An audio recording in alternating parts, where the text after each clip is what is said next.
Nós somos criacionistas bíblicos, correto? Isso quer dizer que há outros criacionismos? Sim. Os muçulmanos também são criacionistas, mas obviamente que eles não se fundamentam na Bíblia. Eles têm o Alcorão, e eles são criacionistas bem estritos assim. Eles creem na semana literal, 6 dias, como nós também, de 24 horas. Essa semana mesmo eu conversava com um rapaz que terminou um doutorado e defendeu uma tese na área de design inteligente, mas ele é adepto de uma religião semelhante àquela do Santo Daime, né, que usam aquele chá alucinógeno, a ayahuasca, né? É a religião do vegetal, e é um defensor do design inteligente. O livro dele ficou muito interessante, ele me enviou um de presente. Tanto é que existem até ateus que defendem o design inteligente, acreditam nisso? Como assim? A ideia de que há uma inteligência por trás da vida, existem evidências de uma mente inteligente, mas como que um ateu pode defender isso? Para ele não foi Deus, foram os extraterrestres, né? Uma raça superior que veio aqui e colonizou a Terra, povoou a Terra com vida. É claro que a imensa maioria dos defensores da TDI, teoria do design inteligente, é composta por cristãos, isso é verdade, e a maioria deles é criacionista também. Mas há também agnósticos e ateus que não deixam de perceber que o acaso não se sustenta. Do nada, nada procede, concordam? Como conceber essa ideia, né, de que um universo tão finamente ajustado? Aliás, foi a reflexão sobre isso que me tornou criacionista. Eu cresci num lar católico, eu cria no evolucionismo teísta, eu achava que Darwin e Deus tinham razão, eu achava que Deus tinha criado a vida e ela foi evoluindo na Terra. A maioria dos católicos pensa assim, e muitos outros também, hoje, confusos, pensam assim, protestantes. Essa ideia da evolução teísta tem crescido. Eu era marxista porque fiz parte de grupos católicos que criam na teologia da libertação, e tive uma fase que naturalmente, né, quando você caminha por esse mundo aí, você acaba chegando a um momento de dúvida, de incerteza. Nunca fui ateu, mas cheguei a uma fase de ceticismo bem forte. Eu olhava para o espaço, sempre gostei de astronomia, de estudar sobre isso. Inclusive o meu nome vem do sobrenome de um cientista famoso para quem conhece a ciência, a história, mas não é tão famoso assim quanto Albert Einstein, por exemplo. É um outro Albert Michelson. Essa é a pronúncia, minha mãe não sabia, falou que eu ia ser Michelson e está acabado. Mas o Michelson calculou a velocidade da luz pela primeira vez, provou que um tal de éter luminífero não existia, era um dogma da ciência, ele derrubou. Adorei saber que meu nome vem desse cientista, um bom cientista. Então, eu sempre gostei de ciência, sempre gostei de pesquisa, de ler, desde muito novo, e eu ficava olhando para o universo, para o espaço. Gostava de ir no pôr do sol, assim na praia, deitar na areia e ficar olhando para o espaço. E eu sabia que o universo revela ordem, leis constantes, universais, finamente ajustadas, porque se os parâmetros forem alterados minimamente, o universo desanda. E eu não estou falando só de força gravitacional, mas tem as outras forças também que compõem, né, a realidade. Eletromagnética, força fraca, forte. Se os parâmetros mudarem um pouquinho, você desaparece agora. Você desintegra. Tudo foi regulado. Aí eu tentava buscar a resposta para a pergunta: de onde viemos? Que aliás é o subtítulo do meu livro, né? História da Vida. De onde viemos, para onde vamos? Eu tentava buscar lá no marxismo, da teologia da libertação, nada de resposta.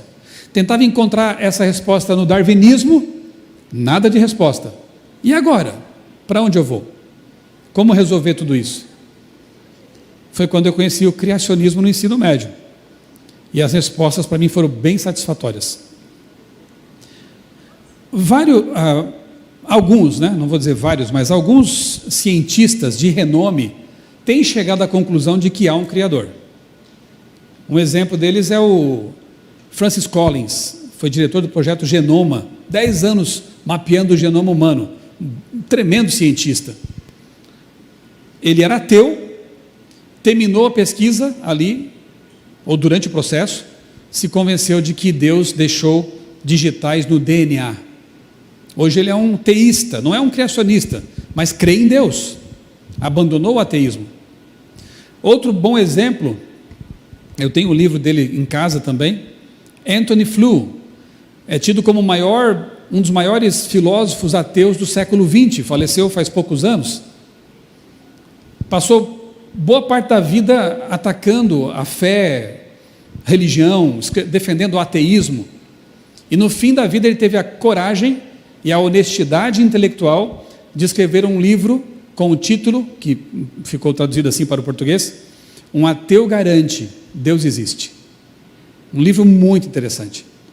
Ele morre como um teísta, eu creio que até como cristão, porque ele convidou um bispo anglicano para escrever o último capítulo do livro dele. Abandonou o ateísmo e se tornou um cristão, mas como? Eles liam a Bíblia? Não, eles tinham preconceito. Deus se revela de muitas formas. Para Francis Collins, Deus se revelou no DNA, no genoma, na biologia. Para Anthony Flew, Deus se revelou na filosofia, estudando o argumento cosmológico, está no meu livro, depois você pode ler. Estudando o argumento teleológico, também está no meu livro. Ele se convenceu de que há um Deus. Esse é o primeiro passo.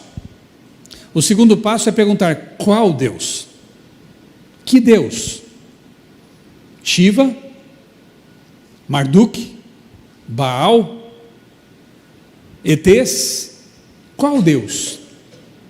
Por que eu creio que é o Deus Yahweh, ou Yahvé, da Bíblia? Por que eu creio que este livro aqui é a suprema revelação desse Deus? Como eu sei que os meus colegas vão tratar mais de temas técnicos, né, de suas respectivas áreas, eu pensei, eu acho que no momento do culto, a maior contribuição que eu posso dar é explicar por que eu dei o passo 2. Passei a crer, e depois passei a crer nesse Deus, e nessa revelação. O inimigo sabe que a maior parte da população do mundo crê, porque o ser humano foi criado para crer. Muitos se prostram diante de árvores, do sol, porque está lá dentro. É uma tendência natural, humana. Então o que ele faz? Já que ele sabe que as pessoas naturalmente vão crer, ele quer afastá-las da fonte da suprema revelação. E ele procura então relativizar a Bíblia, procura espalhar entre os cristãos ideias estranhas como as de que a Bíblia tem que ser atualizada, de que a Bíblia não é a palavra de Deus, ela apenas contém a palavra de Deus, é apenas um registro de homens que andaram com Deus, da experiência deles. Tudo isso é falso. Ou nós aceitamos, é como Jesus. Vou dar um exemplo para vocês, deixa eu até já passar aqui a capa de um livro, depois eu volto aqui, que eu li anos atrás, achei bem interessante, Sócrates e Jesus, o debate, da editora Mundo Cristão. O autor cria ali uma ficção, e ele imagina que Sócrates, por algum motivo, tivesse aparecido, ressuscitado no século XX. Sócrates se matriculou numa escola numa faculdade de teologia, em Harvard. Ele cria uma paródia aí com Harvard, e um dia Sócrates ouve na sala de aula, um curso de teologia, o professor falou sobre a Bíblia, e ele não conhecia a Bíblia. Sócrates, Antigo Testamento, Novo Testamento. O que ele fez, como um bom pesquisador faz? Ele foi à biblioteca, pegou uma Bíblia e passou a noite inteira lendo o Antigo Testamento. No dia seguinte ele chegou à sala de aula assim, com os olhos arregalados, e perguntou para os colegas: vocês já leram a Bíblia? O Antigo Testamento? Os colegas, cristãos nominais, né, de uma sociedade que acha que é cristã, mas é mais pagã do que cristã. Alguém conhece alguma assim? Já, nós conhecemos as histórias da Bíblia ali, Arca de Noé, Davi e Golias, né? O básico, né? Mas vocês leram com atenção essa Bíblia? Como assim, Sócrates? O que é a Bíblia para vocês? A Bíblia é uma coleção de histórias antigas, é uma coletânea de sabedoria oriental. Espera lá, eu acho que vocês não leram com atenção. Porque os autores dizem o tempo todo, palavra de Deus. Deus me falou, Deus me revelou. A Bíblia é só uma coletânea de sabedoria oriental, de homens iluminados, ou é a palavra de Deus? Ela não permite outra interpretação que não seja essa, a segunda. Ok, noite seguinte, Sócrates vira a noite lendo o Novo Testamento. De manhã ele chega à sala de aula ainda mais perturbado, com os olhos arregalados, e pergunta para os colegas: vocês já leram o Novo Testamento? Ô Sócrates, nós somos cristãos, já lemos, conhecemos as histórias aí, Natal, Jesus, essas coisas aí. O que é o Novo Testamento para vocês? Quem é Jesus para vocês? Jesus? Foi um revolucionário, ele se insurgiu lá contra o Império Romano e foi morto. Só isso? É isso? Foi um profeta, quem sabe, um filósofo, um sábio, vai lá, um líder espiritual. Sócrates disse: eu não aceito isso, e eu nem sei se vocês podem ser chamados de cristãos, porque esse Jesus sobre quem eu li no Novo Testamento disse coisas como esta: Pai, glorifica-me contigo com aquela glória que eu tinha contigo antes de haver mundo. Como que um profeta poderia fazer uma oração como essa? Só um profeta. Ou então, quando ele diz para as pessoas que estavam ali em volta dele, inclusive alguns fariseus: antes que Abraão existisse, eu sou. João 8,58. Na hora quiseram apedrejá-lo, por quê? Claro, eles entenderam o que ele estava dizendo. No grego, egoeime, remete ao hebraico anihu, lá de Êxodo 3,14. O Deus que aparece para Abraão diz: eu sou. Jesus se fez igual a Iavé. Aí Sócrates diz: como é que vocês podem chamar esse Jesus de só um revolucionário, um profeta, um sábio? Ele não permite isso, a Bíblia não permite isso. Resumindo, e C.S. Lewis também já dizia isso, né? Ou você aceita a Bíblia pelo que ela diz que é, ou você joga fora na hora, como uma impostura, um livro de loucos, lunáticos. Ou você aceita Jesus pelo que ele disse que é, ou você o descarta como um louco, um impostor, um lunático. Perceberam que não há meio termo aqui?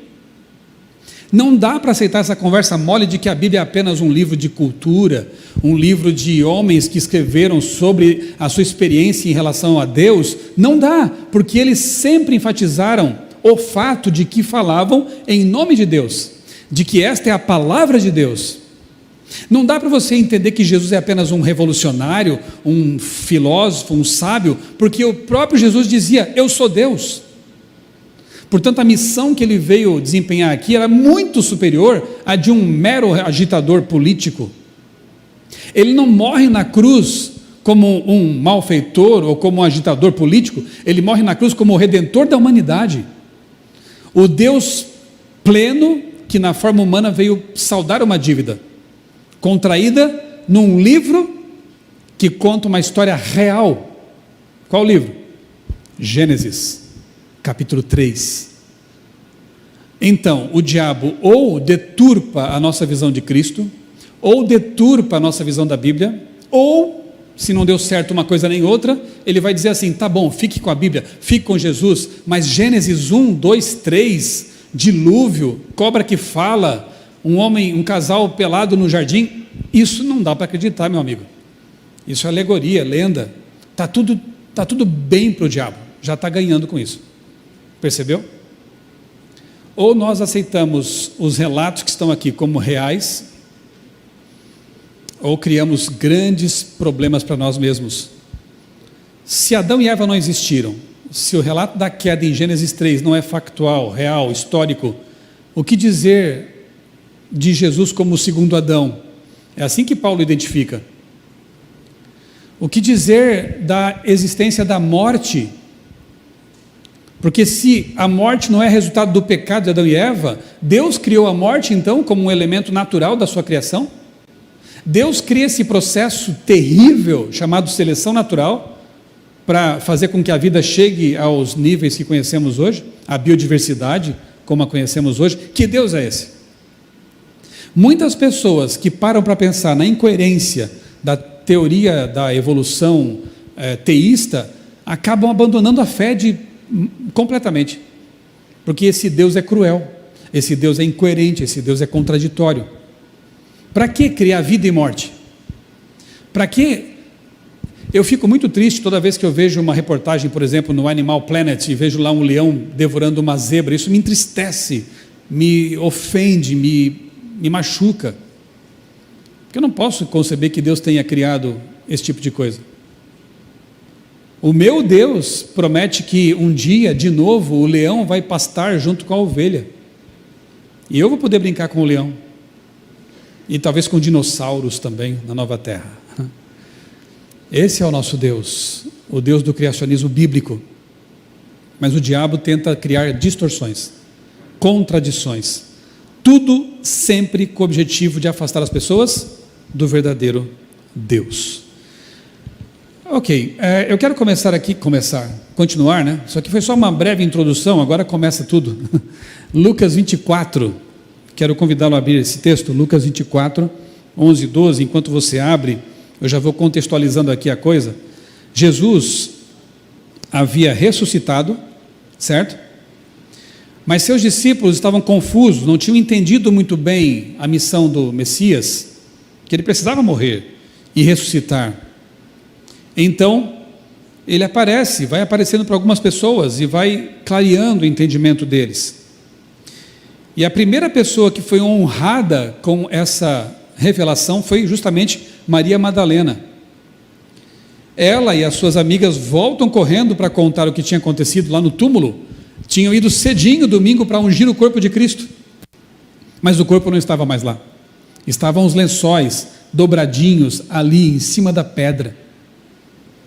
Um ladrão não ia se preocupar em dobrar os panos, né? Foi Jesus, cuidadoso, como ele sempre é. E então nos versos 11 e 12 nós vemos a reação dos discípulos à notícia. Diz o texto: mas para eles, tais palavras das mulheres pareciam um delírio. Eles não acreditavam no que as mulheres diziam.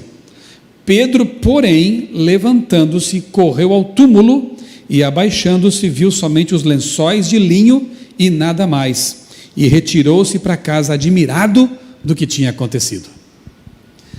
Eu costumo comparar essa atitude de Pedro com a de um verdadeiro cientista, embora fosse um pescador, né? Por quê? Ele ouviu um relatório muito improvável na cabeça dele. Ele ouviu uma história que para ele era incrível demais. Não era crível. Como assim? O túmulo está vazio. Nós o vimos morrer, nós o vimos ser sepultado, uma guarda romana foi designada para guardar a sepultura, o túmulo foi lacrado, uma pedra pesadíssima foi colocada, um selo romano ali, ai de quem rompesse aquele selo, morreria. Como assim você vem dizer agora que ele não está mais lá? Pedro poderia fazer como muitos fazem hoje em dia: eu não creio, eu não aceito, não vou nem te ouvir. Criacionista, quero nem saber disso. Pedro não fez isso. Ele disse: eu não creio, mas eu vou verificar. E o que Pedro fez? Levantou-se, correu. Aí diz a história que João veio atrás dele, era mais jovem, ultrapassou Pedro, né? E chegam lá os dois à sepultura, e o que eles veem? O túmulo vazio. Se Pedro tivesse ficado ali sentado sobre suas dúvidas e lamúrias, teria perdido a oportunidade de ver com os próprios olhos a maior notícia de todos os tempos, a base que fundamenta o cristianismo, a tumba vazia. O nosso fundador está vivo. Buda está com seus restos mortais lá na sepultura, Maomé, idem, Jesus não, a tumba está vazia, porque ele é o Deus vivo. Eu sempre convido os amigos, eu converso com muitas pessoas de outras ideias e cosmovisões, né? Agnósticos, ateus, darwinistas, e quando eu posso, eu cito esse exemplo de Pedro, eu digo: tenta ser como Pedro. Conceda-se o benefício da dúvida. Eu não creio que Deus criou o universo, eu não creio que Deus criou a vida, eu não creio que tenha havido um dilúvio global, eu não creio na historicidade do Gênesis. Ok, amigo, Deus te dá liberdade até para isso, mas faça o seguinte: corra até a tumba, vai ver. Aceita um livro para considerar um pouco outras ideias? Vamos conversar. Eu não sei se nesta manhã eu falo para alguém que tem dúvidas. Eu falo para mim, eu tenho dúvidas. Claro, todos temos, né? Mas que nossas certezas sejam mais fortes do que as dúvidas. E aguardemos o dia em que estaremos diante do Deus que sabe tudo, para tirar essas eventuais dúvidas. Mas eu não sei se eu falo para alguém agora que veio aqui nesse congresso e talvez se considere um ateu, um agnóstico. Que bom que você veio aqui, isso mostra amplitude de pensamento. Eu não sei se você que está acompanhando aí pela transmissão na internet também tem suas dúvidas, ou quem sabe despreza as evidências. Vamos ser um pouquinho como Pedro. Que atitude fantástica dele. Honestidade intelectual. Eu não creio, mas eu quero ver se é isso mesmo. Collins fez isso. Anthony Flew fez isso. Humildemente me coloco nessa lista. Eu fiz isso. Eu não cria no que eu creio hoje, mas eu quis ver com os meus olhos. E a revelação foi maravilhosa. Foi para Pedro, foi para Collins, foi para Flew, foi para mim também. Descobri que eu tinha sido criado com um propósito, que eu não era um acidente cósmico, um mero macaco pelado evoluído. Não, eu descobri que eu sou imagem e semelhança de Deus, ainda que decaída por milênios de pecado. Eu descobri que Deus não nos criou e nos abandonou aqui como os deístas pensam. Eu descobri que Deus tem um plano e vai reaplicar esse plano 1000 anos após a volta de Jesus. Teremos de volta o Éden, teremos de volta aquilo que foi perdido e seremos reintegrados à família celestial. É bom demais saber disso. E é bom saber que temos evidências para crer nessas coisas. E quer saber? Eu falo isso depois de 30 anos estudando, lendo, me aprofundando nesse caminho. Nós temos muito mais evidências do que os darwinistas, do que os ateus, porque as nossas evidências são para o sim, a deles são para o não. Eles tentam provar o não. É bem mais complicado, né?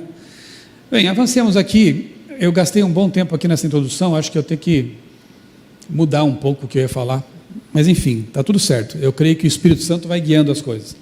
Eu aprendi a descansar nos braços do Espírito Santo. Quando Ele manda, a gente vai e faz, né? Eu vou resumir aqui em poucas palavras o que está num capítulo do meu livro, A História da Vida.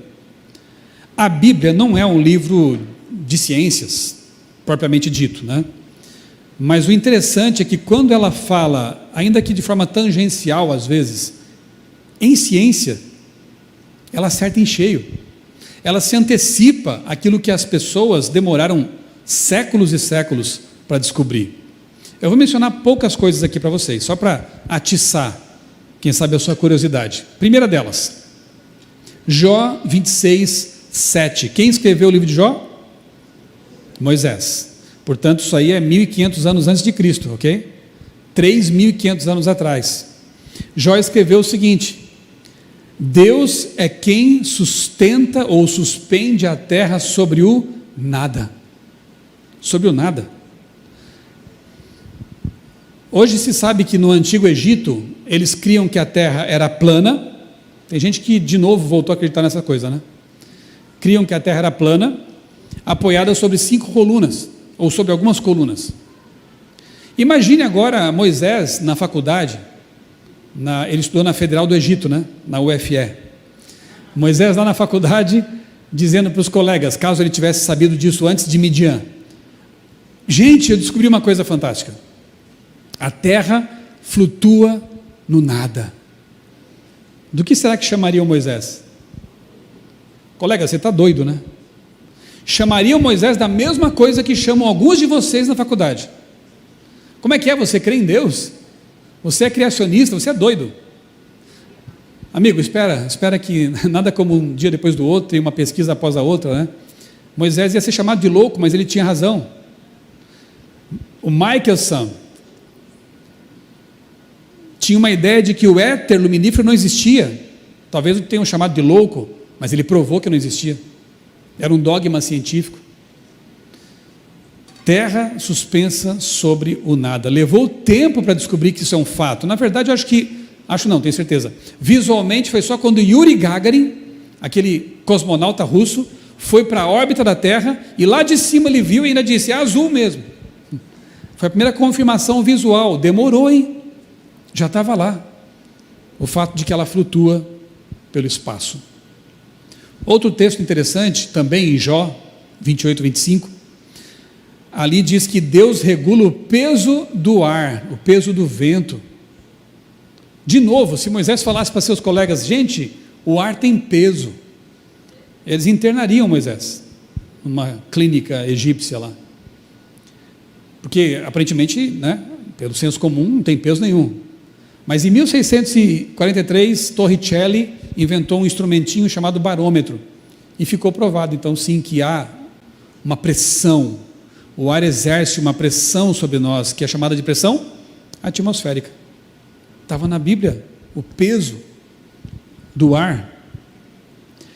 Agora esse assunto voltou a ser, depois da pandemia, né, voltou a ser pauta, né?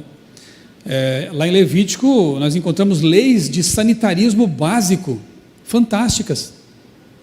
Está doente, uma doença que parece ser contagiosa, um tipo de lepra. A palavra lepra, ela compreende outras doenças de pele, né? Contagiosas ou não, enfim, mas naquele tempo parece que é algo contagioso. O que faz com a pessoa? Tira do acampamento, isola e deixa lá. Depois, quando achar que está tudo bem, o sacerdote vai fazer um exame, está tudo bem, pode voltar. Como é que chamamos isso? Quarentena. E você sabe que na Idade Média ali, século XIV, milhões de pessoas morreram na Europa por causa da peste negra.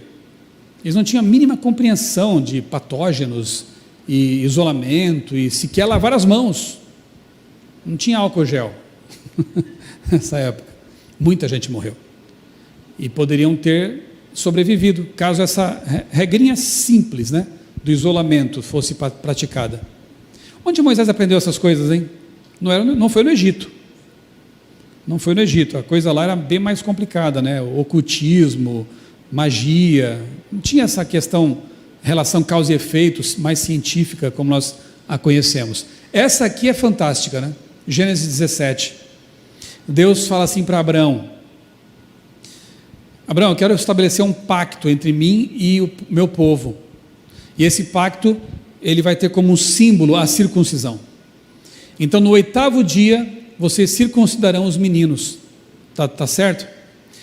Se Abraão não fosse um homem, um amigo de Deus, que confiava em Deus, ele poderia ter feito alguns questionamentos, né?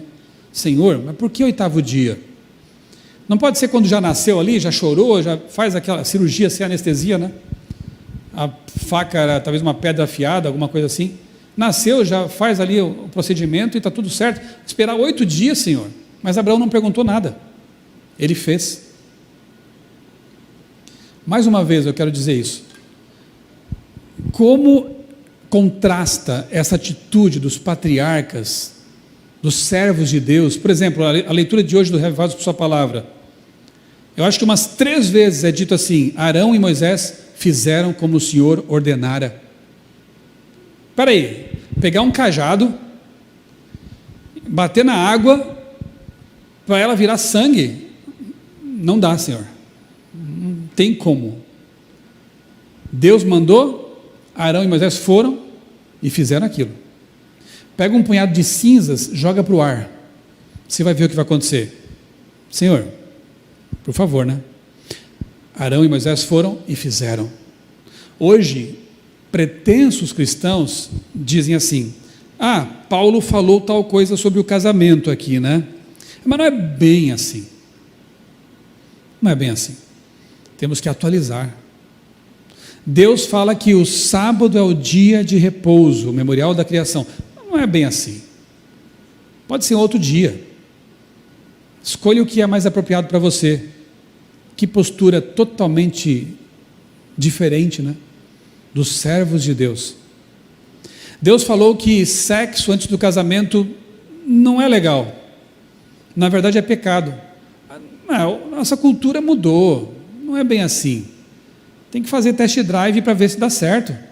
E depois vem os problemas, os muitos problemas. Mais de 1/4 da população jovem com doenças sexualmente transmissíveis. Por que será? Tanta gente com câncer de colo de útero por causa do HPV transmitido sexualmente. Por que será? Câncer de garganta transmitido por HPV. Por que será? Deus é o Criador. Ele sabe porque Ele pede as coisas de nós, porque Ele ordena. Não coma isso, não beba aquilo. Mas qual o problema?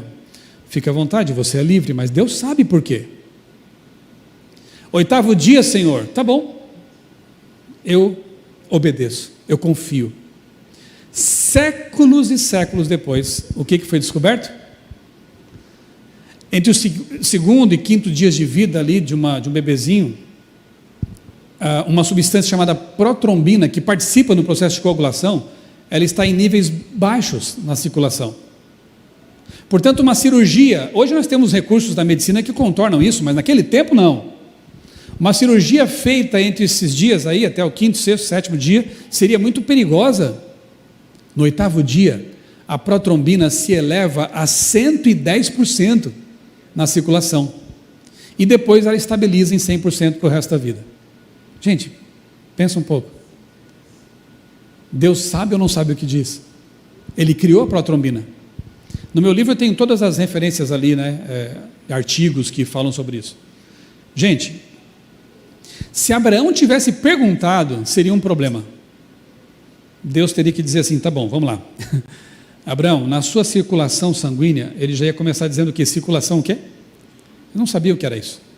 Tá bom, esquece a circulação. No sangue, sangue eu sei o que é. Ok, no sangue que eu criei, existe uma substância chamada protrombina, que em associação com outras substâncias, vai promover uma reação bioquímica em cascata, com estágios, no fim dos quais haverá a coagulação. As plaquetinhas vão formar uma redinha e vão impedir que o sangue vaze e você morra por hemorragia. Abraão ficaria regalado assim, proto o quê? Não tinha como explicar para ele. Mas Deus falou, filho, é assim. Senhor, eu confio em Ti. Eu confio em Ti em relação às coisas que eu não sei, com base em tudo aquilo que eu já sei. Eu confio em Ti nas coisas que eu não entendo, com base em tudo aquilo que eu já entendi sobre Ti e na minha relação contigo. Lembra que eu falei? Todos temos dúvidas, mas as certezas são muito maiores. Deus existe, Deus é todo-poderoso, Deus é amor e Jesus vai voltar. Não tenho dúvida nenhuma sobre isso. O resto são picuinhas, são detalhes. Estilo de vida saudável, está na Bíblia. No Egito a expectativa de vida era aí de 40, 50 anos, sabiam disso? Moisés com 120 anos fez alpinismo, subiu sozinho o monte, sem óculos, contemplou toda a terra. O que tinha de... José morreu com 110 anos. Água, luz solar, repouso, exercício físico, confiança em Deus, são 8 remédios que a Bíblia ensina. Os hebreus saem do Egito, que comiam um monte de besteira lá, uma medicina ocultista mesclada com magia, vão para o deserto e Deus diz, esqueçam disso e aprendam isso. Medicina preventiva. Hoje é uma área da medicina, medicina preventiva. Medicina do estilo de vida. Está aqui, há milênios o conceito. Não é incrível? Moisés não aprendeu no Egito, teve que desaprender isso aí. Tantas coisas eu podia falar aqui sobre arqueologia, descobertas arqueológicas como os manuscritos do Mar Morto, a Pedra de Roseta, mas o cronômetro já está me acusando ali. Achados aí que confirmam coisas, eventos como as pragas do Egito, o papiro de Pulver, o anel de Jezabel foi descoberto, o tanque de Siloé, 40 personagens bíblicos foram provados reais, históricos, pela pá dos arqueólogos. Por que eu duvidaria? de que é um livro confiável. A destruição de Sodoma e Gomorra, eu entrevistei para o meu outro livro, Porque Creio, está aqui a capa, deixa eu mostrar para vocês. Aí está, o Dr. Paulo Bork, ele escavou aquela região, hoje chamada Babedra, que é onde ficavam as cidades da planície, que foram destruídas por Deus. Uma camada espessa de cinzas cobre uma vasta região não vulcânica. Detalhe. E para os pesquisadores é uma evidência de que realmente aquilo ali foi destruído com fogo e enxofre. Inclusive cemitérios foram queimados. Não faz sentido pessoas gastarem tempo para queimar cemitérios. Toda aquela região foi devastada. Aconteceu uma vez. Dilúvio aconteceu uma vez. O juízo final vai acontecer também. Deus deixou avisos para a humanidade. O palácio do rei Davi foi descoberto em Jerusalém. Antes diziam que Davi sequer tinha existido, e se existiu, era o líder de um bando, só de um bando pequeno. Nunca foi rei. Está aí o palácio para provar o contrário. O que mais? Arqueólogos alemães encontram o palácio da rainha de Sabá na Etiópia, aquela linda história da rainha da África que foi ver por que Israel era tão próspero e encontrou Salomão, voltou maravilhada. O palácio dela foi descoberto. É real. As histórias são reais. Israelenses descobrem camarote do rei Herodes. Todo o cenário pode ser recomposto, né? As cenas, né? Cena do crime, né? As cenas podem ser reconstituídas. Arqueólogos acham o caixão de família que julgou Jesus, Anás e Caifás. Existiram. Tanta coisa, né, que poderia ser falada. Lá no meu blog criacionismo.com.br tem uma seção ali no menu superior, arqueologia. Tudo que eu tenho lido sobre arqueologia, pesquisado, eu coloco ali para ficar documentado. Se você quiser enviar para amigos, ler, se maravilhar, a Bíblia é o documento antigo mais confirmado pela pá dos arqueólogos. Não tem por que duvidar da historicidade dela. Que pena, mas eu vou ficar por aqui. Eu poderia citar profecias cumpridas à risca, como por exemplo, vou ficar por aqui sem mostrar a tela, mas eu vou falar mais uma coisinha, pode? Profecia sobre a destruição de Tiro. Ezequiel narra isso 200 anos antes, sem falar do nome de Ciro, né, que também estava lá em Isaías 200 anos antes dele nascer. Ciro, exatamente o nome. Mas no caso de Tiro, o profeta disse assim: a cidade será devastada e os pescadores secarão suas redes nas pedras das ruínas da cidade. Ok. Quando Nabucodonosor, 16 anos depois da profecia, chegou ali, ele destruiu parte da cidade, a parte continental. A ilha ficou intocada. Era bem difícil de invadir aquela ilha. Aí alguns podem ter pensado: está vendo? A profecia não se cumpriu. Não foi devastada. 200 anos depois, Alexandre o Grande chega ali, e aí sim, destrói tudo. Inclusive mandou jogar pedra naquele estreito. Não é mais uma ilha hoje em dia, é um pedaço de terra que foi para dentro do mar, porque ele mandou tapar tudo. E as pedras hoje, lá no Líbano, é onde fica a antiga Tiro, são usadas para quê? Secar redes, pescadores. Como eu não vou crer num livro tão preciso, do ponto de vista científico, geográfico, histórico e outras áreas mais do conhecimento? Como eu não vou crer que o Deus deste livro é o verdadeiro Criador? Espero que você dê o segundo passo. Creu, agora crê em qual Deus? Neste Deus. E se você ainda duvida, espero que você seja como Pedro. Vá ao túmulo para ver o que aconteceu. Eu tive esse encontro há 30 anos e foi maravilhoso. Tenho certeza que vai ser para você também. Deus abençoe a todos nós. Feche os olhos, vamos orar então neste momento. Amado Deus, bondoso Pai, nosso Criador, nós te agradecemos, Senhor, por tantas evidências que Tu deixaste espalhadas na criação, no universo, na terra, e de modo muito especial, na Tua palavra, essa revelação máxima da Tua verdade revelada e do Teu propósito para a nossa vida. Que nós possamos ter a mente aberta, o coração verdadeiro, honestidade intelectual, semelhantes às de Pedro, que mesmo duvidando, mesmo com incerteza, quis conferir por si mesmo. Se eu falo e falei nesta manhã para alguém que tem dúvidas a respeito da tua existência, de que a tua palavra é a verdade revelada, suprema, que essa pessoa, Senhor, que tu amas, possa ter essa disposição de buscar as respostas, porque elas estão ali.